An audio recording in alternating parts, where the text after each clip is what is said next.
Magnetic confinement of Tokamaks. The Sun contains its nuclear fusion with its huge gravity. The tokamak is a toroid or a donut-shaped fusion reactor which contains its fusion with a huge magnetic so-called field of around 50,000 Gauss.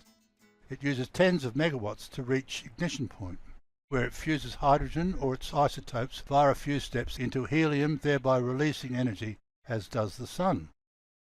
This heat is manageable since the fusion is confined to the centre of a vacuum chamber about half a metre from its walls. However, enormous quantities of electricity are used generating the toroidal magnetism, which keeps the superhot rarefied hydrogen isotope plasma away from the dense cold chamber walls, which would instantly extinguish the heat, while clever toroidal magnetism above and below the chamber shears it around the long axis. Some tokamaks incorporate bar magnets under the toroidal coil. Together, the magnetism causes the plasma to spiral or corkscrew round the long axis of the vacuum chamber.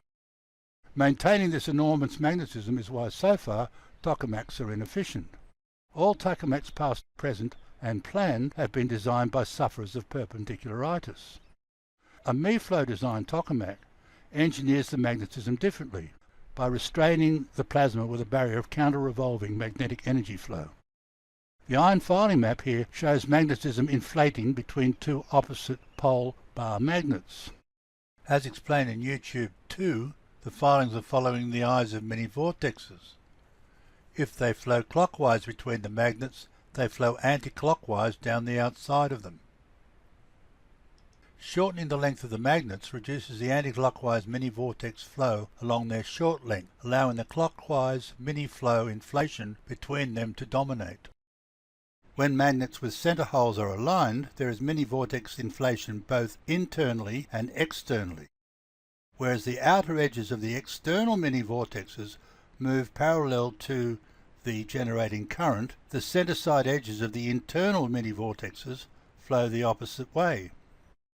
The me-flow design of magnetic confinement employs thin magnetic bangles spaced around the vacuum chamber. They can also be bangled-shaped envelopes containing magnetic powder. Here we look down on the long axis horizontal midsection. The bangles are shown in grey. Here we see a vertical cross-section midway between the bangles of the torus tunnel. The outer clockwise toroidal current coil is shown in red, which generates all the internal clockwise me-flow shown in blue, which excites the circulation of the plasma shown as the white dots. At the same time, it generates or augments the me-flow, shown light green, of the grey bangles. This me-flow by inflation intrudes into the vacuum chamber, creating a circular column of anti-clockwise me-flow, which lines the centre sides of the chamber, which rotates in the opposite direction to the plasma, which repels it. This guards the walls from the plasma being shooed along by the toroidal current. Even without toroidal magnetism, the small loss of some plasma getting through the guard flow to the wall directly in front of the bangle might be worth the sacrifice.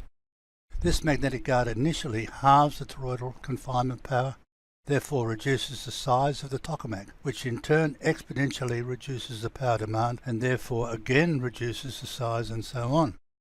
I wishfully think that in the not too distant future there will be disposable fusion chambers the size of motorbike tyres in your power pack unit. Every year or 2 years you exchange the old neutron damaged Toka for an ignited new one.